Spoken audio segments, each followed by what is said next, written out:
2 or 3 year cycle when we engage with them, and people say, well, they'd just market anyway. They will market, but they won't market wool. They'll market the dress, but they won't market the wool dress. So our involvement in that is to have them talk about the fibre and encourage consumers to go to that fibre, attract consumers to that fibre. That's the logic of the marketing strategies that we do. And here are some of the partners. Here's the way we measure media reach, media value, opportunity to see. One of the measurements is how many people are trying to copy the logo. You know, we sell Walmart licenses. That's a $9 million business for us. We sell the use of that logo every year, and we have a team of lawyers there watching to see who's using that logo illegally, and that's growing. That's a measurement. You know, it keeps the lawyers busy, but it's a measurement. It tells you that something's happening, that something that we're doing is going right. Touch on on-farm and off-farm research. Lice, flies, worms, dogs, genetics, genomics are all the pillars of the marketing of the on-farm research portfolio. They were part of the previous strategy. They're part of the current strategy. We're rewriting the next strategic plan now, and they'll be part of that too. A lot of talk about you're out of genomics because you didn't fund that project. No, we're not. We're actually still in it, right in it, up to our neck in it. We will continue to fund genetics and genomics. There's a couple of issues there: dogs, wild dogs, and flies. Or fly strike prevention that the board bang the table on a regular basis. Shearers and wool handlers, they do that too. They are desperate to find more interesting projects that can get us an incremental gain there. Shearer and wool handlers, we won't have to grow the Australian wool clip to have a real problem with getting hold of shearers and wool handlers. And it's very important that we invest in training in that area. Wild dogs, there are some areas of Australia where it's now equitable to get back into the wool industry and grow wool again, but they're prohibited because of dogs. Dogs in the area are just too much of a burden for them to get back into it. So it's a real barrier. And there's people leaving the industry hand over fist because of wild dogs. A real problem. And we've invested in infrastructure and fridges and baits to kill the dogs. It sounds brutal, but we want them dead. The burden on a business that's attacked by wild dogs is horrific, socially horrific, and horrific for the animals as well. It's not as if they're hungry, these dogs. They do it as sport. They will kill 4 or 5 lambs and eat a wallaby on the way home. That's the nature. We know that. So it's a big problem. The invasive animal CRC is another project we invest in. Flies. There was this topic, mulesing. You all know about mulesing and the pressure that we came under in 04 and 05. Norm Blackman, who's here today, was a part of that of AWI back in those days, where we had a real problem in this area. One of the probably the more significant changes is we got back to doing what we should be doing, and that's the research in this area. We are the research, development and marketing body for the Australian wool industry. Just do what you should be doing. Do the research, and we've spent a lot of time and energy on finding alternatives to surgical mulesing. There was quite a hiatus in terms of projects not coming to the board or not coming through to us over the last couple of years, but there's an interesting 2 that have come out of North America recently as we've reached out further to see whether we can solve this problem. There's a project called Skin Traction, which I think Norm was around, which had started back when you were with us, and that's with the APVMA at the moment and approaching registration. So that's very promising. It's a chemical mulesing solution. It uses high pressure air to inject a chemical under the skin that stops the nutrients flow to the skin. What they call an eschar grows, which is a skin scab essentially. It drops off and you have the same result as a surgical mules. Very encouraging with the APVMA at the moment. It's anyone's guess as to how it moves through that organisation. It's not always expeditiously, but we're certainly getting some good feedback on that. So that's on-farm research. Off-farm research, we've got a big problem. The world's becoming more casual, and wool is a tailored product. You know, when we get out of the suits in the evening, when I go home tonight, I'll get out of this suit into something more casual, and below the waist, I pretty much have no choice but to put on a cotton product. Cotton dominates below the waist in the casual sector, and the world is becoming more casual. There's no doubt about that. We don't have anything in this space. It's white space for us at the moment. There's some interesting things that are coming on the market, and I won't talk about brands, but there's a very, very famous brand in North America, jean company, that has a very, very famous jean that will merchandise in 2013 in 100 and something countries a wool denim. A wool denim, it's a big deal. And what we've done with the wool denim is simply reinvented. Brad Mill have had a wool denim for a long time. Some of you will have wool denim products. But what they did is back then they intimately blended the wool and the cotton, and then they spun it together and they put it into a woven structure, and it was quite expensive. And just to give you an idea, a company like Levi's, for example, buys their denim at $4 a metre. And there's about a metre of denim in any jean. So they buy it at $4 a metre. The wool denim, the Brad Mill wool denim, what used to be the Brad Mill, with 13% wool in it, was $14 a metre, and you just lose them. They like the idea, they like the warmth idea, but you lose them. So we've tried to reinvent it with off-the-shelf yarns, off-the-shelf wool yarns, and off-the-shelf cotton yarns, and using a structural blend that distresses and acid washes and stone washes just like denim. Very exciting. So that's fall, winter next year in the Northern Hemisphere. The other technology we've gone back to and had a look at is Optim.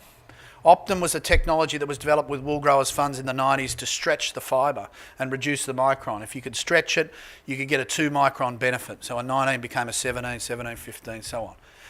And there was about 8 machines made. We still own 2, if anyone's interested. And they were sold for $1.5 million at the time. If you're interested, there's a discount there at the moment.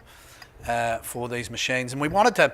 Some of these mills that had bought them, especially in China, were a little fired up about what they'd paid and what was happening with the product and how much support it was getting from the marketing body. What we've done is we've gone back to the drawing board with Optim. And Optim was a stretched fibre. Elliptically, it sort of changed shape and reflected light better, so it became more lustrous and shiny, and it looked a little like cashmere in the garment. And what we've done there is gone back and not used it for that purpose at all, in sweaters or in suits, but temporarily stretched the fibre, spun it into yarn, we've woven it into a very, very dense fabric, and then used steam to shrink, relax the fabric. And what we've developed is hydrophobic fabrics made of 100% wool. Now that you might say, oh well, what's a hydrophobic? Protects you from water, so waterproof fabrics that are 100% wool.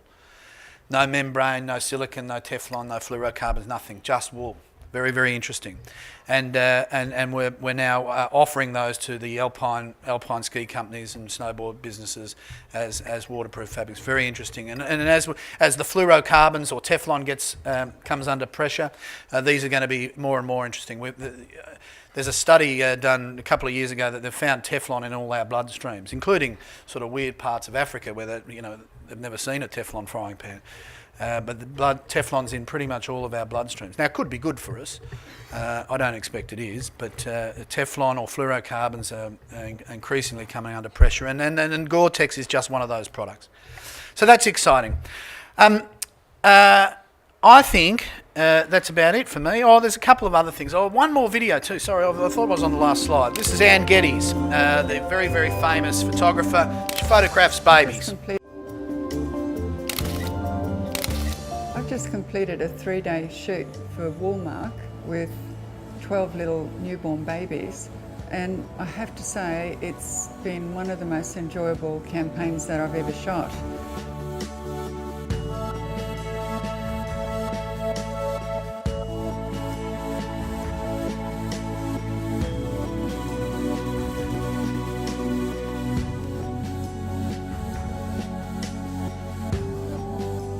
When Woolmark first approached me to do this, I thought it was just a complete fit with all of the work that I've been doing for the past 30 years. And when we first started going back through my archives, I was really surprised at how naturally I'd been drawn to wool from the very start. So surprisingly, we got all of these babies fast asleep in these wool props. So that says something for the gorgeous qualities of this merino wool, especially the amazing top that we've been using. So good on you, Woolmark, and the merino wool's fantastic.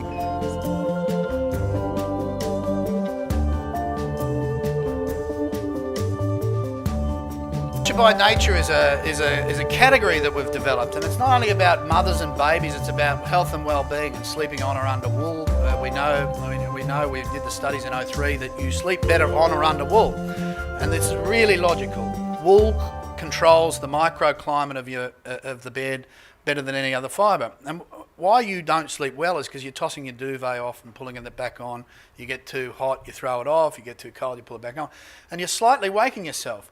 And what wool, sleeping on or under wool, allows you to do is it manages that microclimate a little bit better. And that means that you're not doing that pulling on and pulling off.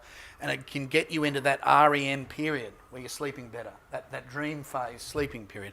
So Nurture by Nature is very much about that. The other thing it's about is we not only wanted to use that imagery for mothers and babies and that sector, that market sector, which is very, very, in its infancy, excuse the pun, but if ever we were going to demonstrate that wool isn't itchy and scratchy, get a newborn baby with no clothes and put it next to raw wool and demonstrate that it doesn't itch and it doesn't scratch and you don't get an allergy. And that was the logic of that. Now, I'll just go back to, that video was last year, and I did these 17 Walpole events this year where I got around Australia, and I'd never thought of this at all. And we had all the babies there, would show the video, and even the hardest men, the hardest cockies in Australia, did what you did. They went, oh, when the torso of the baby's going up and down, they went, oh, it pulls on the heartstrings.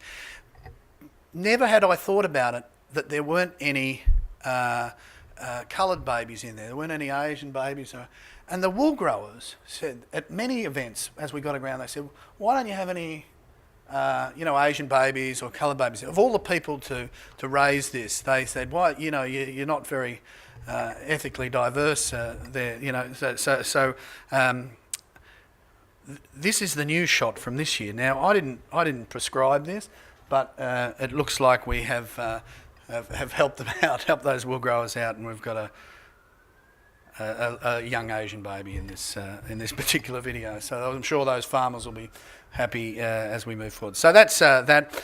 The urban category, I talked a little bit before about some of those brands that we're working with, and also the wool denim that we're doing with the Turkish mill and the Hong Kong mill. Urban is a big category. It's another category we've got for the company.